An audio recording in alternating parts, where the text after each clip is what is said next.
નમસ્કાર અમારા પરમ સ્નેહી પેન્શનર મિત્રો, નિવૃત્ત કર્મચારી મિત્રો, ભાઈઓ તથા બહેનો, સ્વાગત છે આપ સૌનું આપણી આ યુટ્યુબ ચેનલ ભાવેશ મકવાણા ન્યૂઝમાં।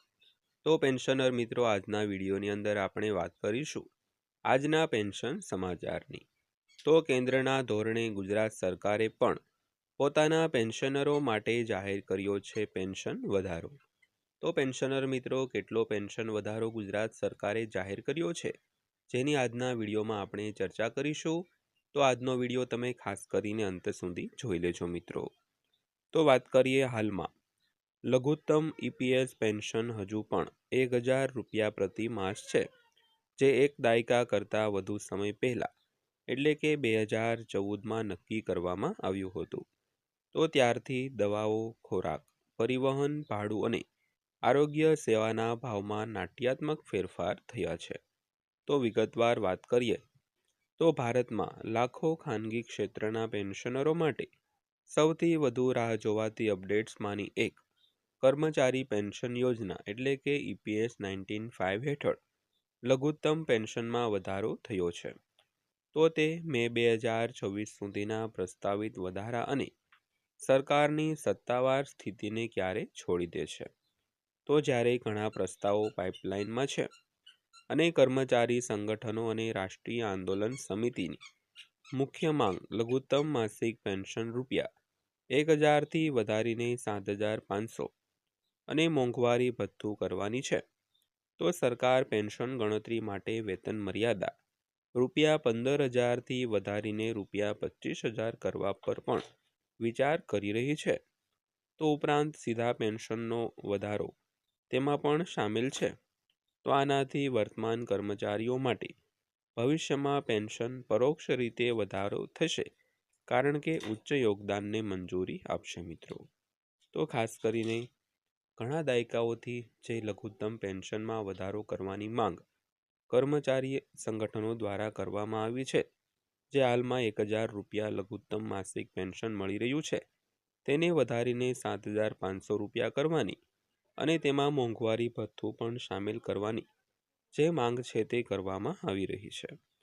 તો સૌથી પહેલાં વાત કરીએ તો શું ઈપીએફઓ લઘુત્તમ ઈપીએસ પેન્શન વધારીને રૂપિયા 7500 કરશે અને પેન્શનરો શું અપેક્ષા રાખે છે? તો ભારતમાં ઘણા નિવૃત્ત કર્મચારીઓ માટે ઈપીએસ પેન્શન એ ઈપીએફઓ તરફથી માસિક ક્રેડિટ નથી। તો નિવૃત્તિ પછી તે ઘણીવાર તેમની પાસે એકમાત્ર અનુમાનિત આવક હોય છે। તેથી લઘુત્તમ કર્મચારી પેન્શન યોજના પેન્શન વધારવા માટેના નવેસરથી દબાણથી દેશભરના લાખો પેન્શનરોને ફરી આશાનો પ્રકાશ મળ્યો છે। તો પેન્શનર મિત્રો, આજના વિડીયોમાં આપણે સંપૂર્ણ વિગતવાર ચર્ચા કરવાના છીએ। તો આજનો વિડીયો તમે ખાસ કરીને અંત સુધી જોઈ લેજો અને હજી સુધી જો આપણી આ ચેનલ તમે સબસ્ક્રાઈબ ન કરી હોય તો ડેઈલી આવી જ અપડેટો મેળવવા માટે આપણી આ યુટ્યુબ ચેનલ અત્યારે જ સબસ્ક્રાઈબ કરી લેજો દોસ્તો। તો ત્યારબાદ વાત કરીએ તો હાલમાં લઘુત્તમ ઈપીએસ પેન્શન હજુ પણ 1000 રૂપિયા પ્રતિ માસ છે, જે એક દાયકા કરતાં વધુ સમય પહેલા 2014માં નક્કી કરવામાં આવ્યું હતું। તો ત્યારથી દવાઓ, ખોરાક, પરિવહન, ભાડું અને આરોગ્ય સેવાના ભાવમાં નાટ્યાત્મક ફેરફારો થયા છે। તો મુંબઈ, બેંગ્લોર, દિલ્હી અથવા ટાયર 2 શહેરોમાં રહેતા વૃદ્ધ વ્યક્તિ માટે 1000 રૂપિયા મૂળભૂત જરૂરિયાતો પર ઘણા દિવસોના ખર્ચને ભાગ્યે જ પૂર્ણ કરી શકે છે।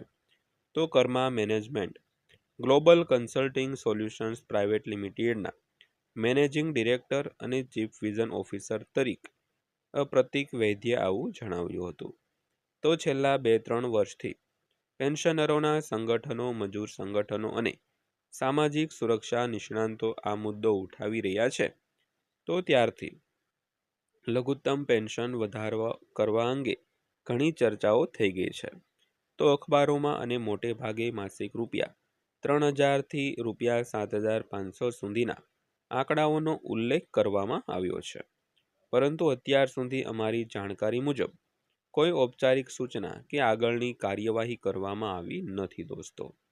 તો ખાસ કરીને જે ઈપીએસ 19(5)માં 1000 રૂપિયાનું લઘુત્તમ પેન્શન મળી રહ્યું છે તે આજથી 10-12 વર્ષ પહેલાં એટલે કે એક દાયકા પહેલાં 2014માં નક્કી કરવામાં આવ્યું હતું. તો ત્યારથી અત્યારની સરખામણી કરીએ તો દવાઓ હોય, ખોરાક હોય, પરિવહન હોય, તેમજ અન્ય ભાડાઓ હોય અને આરોગ્ય સેવાઓ હોય, તે બધામાં ખૂબ ફેરફારો થયા છે.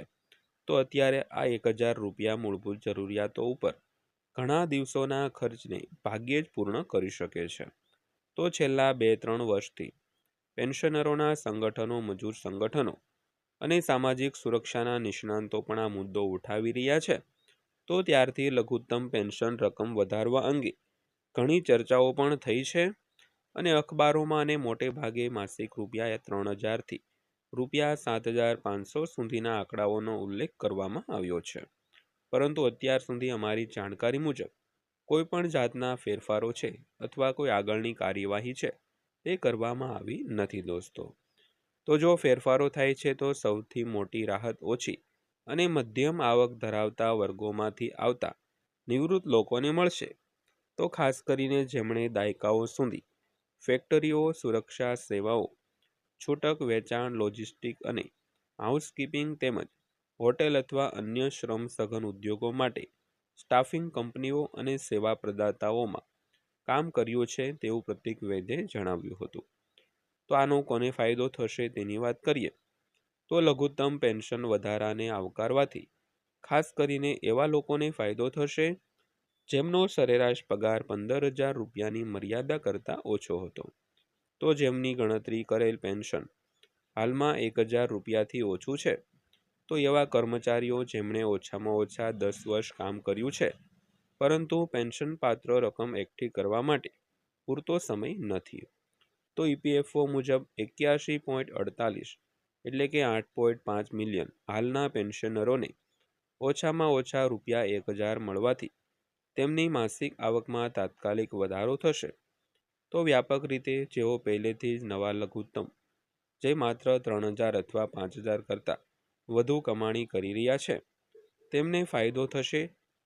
અને આ સિવાયના સરકાર બધા માટે એક સરખો વધારો કરે જે હાલમાં ધ્યાનમાં કેન્દ્રિત નથી દોસ્તો.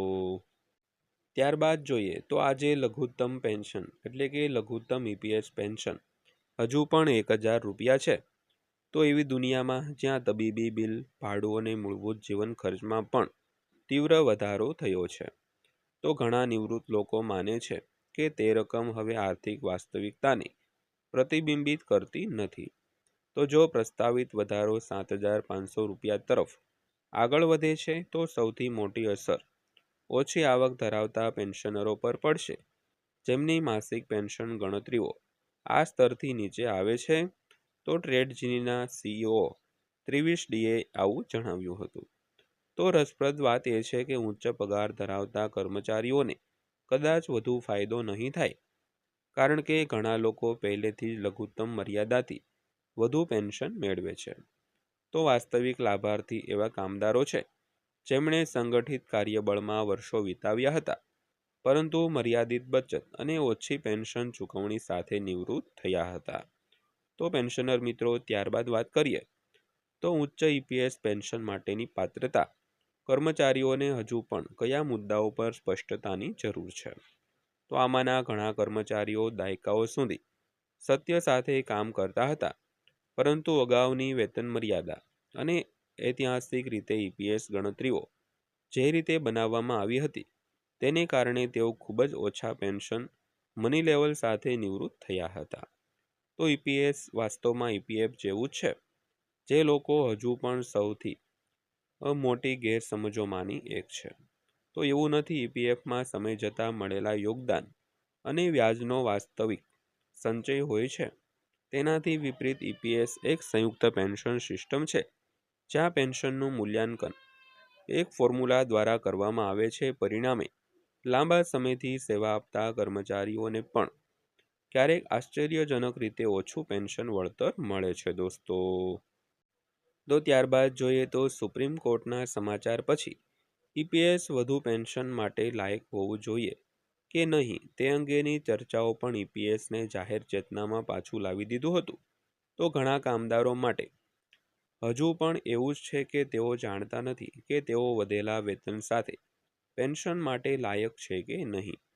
અને વહેલા યોગદાન આપવાથી તેમની નિવૃત્તિમાં વધુ સારી ચૂકવણી મળશે કે કેમ? તો તે વ્યાપક વાતચીતે પરોક્ષ રીતે લઘુત્તમ પેન્શન પર્યાપ્તતા પર ચર્ચા ફરીથી જગવી છે. પ્રતિક વૈદ્યે આવું જણાવ્યું હતું. તો નિવૃત્તિ સુરક્ષા હવે એચઆર અને નોકરીદાતા સ્તરે ગૌણ વિષય નથી રહ્યો. તો આજે યુવા કર્મચારીઓ પીએફ, પેન્શન, વીમા અને લાંબા ગાળાની સ્થિરતા વિશે વધુ તીવ્ર પ્રશ્નો ઉઠાવી રહ્યા છે. તો કાર્યબળ એ એક દાયકા કરતાં સામાજિક સુરક્ષા અધિકારો પ્રત્યે વધુ જાગૃત છે દોસ્તો. ત્યારબાદ જોઈએ તો ઈપીએસ પેન્શન નિવૃત્ત લોકોને વધતા દૈનિક ખર્ચનો સામનો કરવામાં મદદ કરી શકે છે. તો મોટા પાયે ભારતને આખરે મજબૂત અને પેન્શન માળખાની જરૂર પડશે, કારણ કે આયુષ્ય વધશે અને શહેરી જીવન ખર્ચ વધશે. તો ઈપીએસ પેન્શનમાં નોંધપાત્ર વૃદ્ધિ દરેક નિવૃત્તિ અવરોધને દૂર કરશે નહીં, પરંતુ ઘણા વૃદ્ધ પેન્શનરો માટે જેઓ નિવૃત્તિમાંથી પસાર થઈ રહ્યા છે, તે ઓછામાં ઓછું તેમના રોજિંદા જીવનમાં આર્થિક સ્વતંત્રતા અને ગૌરવ માટે એક માર્ગ બની શકે છે. તો ન્યૂનતમ પેન્શન વધારો એ સુનિશ્ચિત કરશે કે નિવૃત્તિ લાભો ખાનગી ક્ષેત્રના કામદારો સુધી પહોંચે, જેઓ ઈપીએફ અને ઈપીએસમાં દાયકાઓથી યોગદાન આપી રહ્યા છે અને આર્થિક રીતે સંઘર્ષ કરી રહ્યા છે, તો જેના પર તેઓ હવે મૂળભૂત જરૂરિયાતો માટે નિર્ભર છે દોસ્તો. ત્યારબાદ જોઈએ તો સૌથી મોટા ફેરફારો એવા વૃદ્ધ કામદારોમાં જોવા મળશે જેઓ ઓછું કમાય છે અને વર્ષો સુધી કામ કરે છે. તો પેન્શન વધારા અંગેની ચર્ચા ફક્ત નાણાકીય બાબતો વિશે જ નહીં, પરંતુ સામાજિક સુરક્ષા પગલાં વિશે પણ છે દોસ્તો. તો પેન્શનર મિત્રો, આ હતી આજની માહિતી પસંદ આવી હોય, વિડીયો સારો લાગ્યો હોય તો વિડીયોને એક લાઇક કરજો અને આવા જ વિડીયો રોજે રોજ જોવા માટે આપણી આ ચેનલ સબસ્ક્રાઈબ કરી લેજો. તો ફરીવાર પાછા મળીશું એક નવા વિડીયો સાથે, નવી માહિતી સાથે. ત્યાં સુધી સૌને જય હિન્દ, વંદે માતરમ.